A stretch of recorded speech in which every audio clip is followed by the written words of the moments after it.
আমলনামা আসছে। রায়হান রাফি বলেছেন যে আমলনামা দর্শকদেরকে ভাবাবে, দর্শকদেরকে কাঁদাবে। তো গাজী রাকায়েত কি বলবে আমলনামা নিয়ে? এটা আসলে আমার রাফির সাথে দ্বিতীয় কাজ। জি।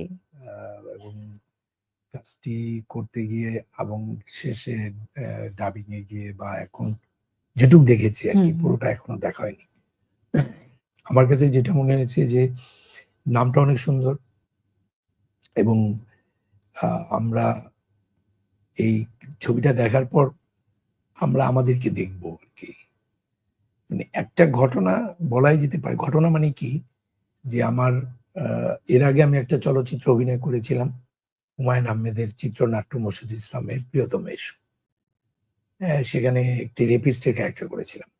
কিন্তু এই ক্যারেক্টারটা সমাজে এমনভাবে মধ্যবিত্ত পরিবারে আছে, ওদের বিচার করা যায় না। কিন্তু এরা আছে আমাদের মাঝেই। ঠিক আমলনামাতেও আমার যে চরিত্রটি, এই চরিত্রটি আমাদের সাথে হাসছে, খেলছে, কথা বলছে। নেগেটিভিটির গন্ধ পাচ্ছে। কিন্তু সে সাংঘাতিক।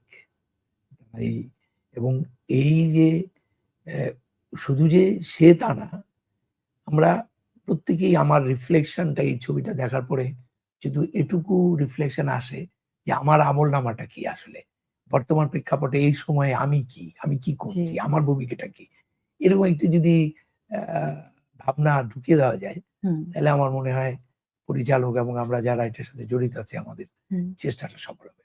আচ্ছা, তুফানেও আপনাকে আমরা পেয়েছি ঈদে যথেষ্ট গুরুত্বপূর্ণ একটি চরিত্রে। রায়হান রাফির সাথে ইকুয়েশনটা কেমন আসলে যে পরপর প্রজেক্টে পাচ্ছি? রায়হান রাফি আমাকে কেন তুফানে কাজ করেছিল আমি জানি না।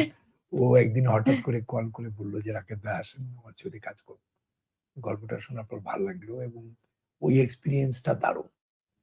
তুফানে আমার মানে তুফানের ডিরেক্টর, ডিওপি, সাকিব খান সবকিছু মিলে একটা টিমের, এবং এটা আসলে আমাদের বাংলাদেশের যে ছবিগুলো হয়েছে আমরা সিনেমা হলের চিত্রটা দেখলেই বুঝতে পারি যে তুফানই তৈরি করেছে ওখানে। একেবারে। আর আরেকটা জিনিস হচ্ছে যে এর আগে তুফানের আগে আর এই মানে সিনেমায় এরকম পপুলার ফর্মে তার কাজ করিনি, যেটা মানে মানে পপুলার মানে জনপ্রিয় হলে ভালোই লাগে।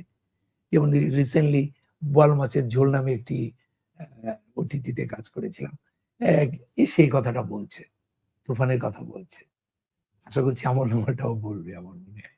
আচ্ছা, আমরা সেই প্রত্যাশাই রাখছি। যেহেতু আপনি একজন অভিনেতা এবং পরিচালক, তো অভিনেতা হিসেবে যখন সেটে যান আপনার পরিচালক সত্তা কি উকি দেয়? একেবারেই না। একেবারেই না।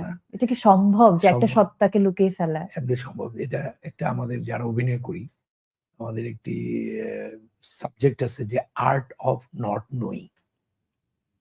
Art of not knowing. Okay.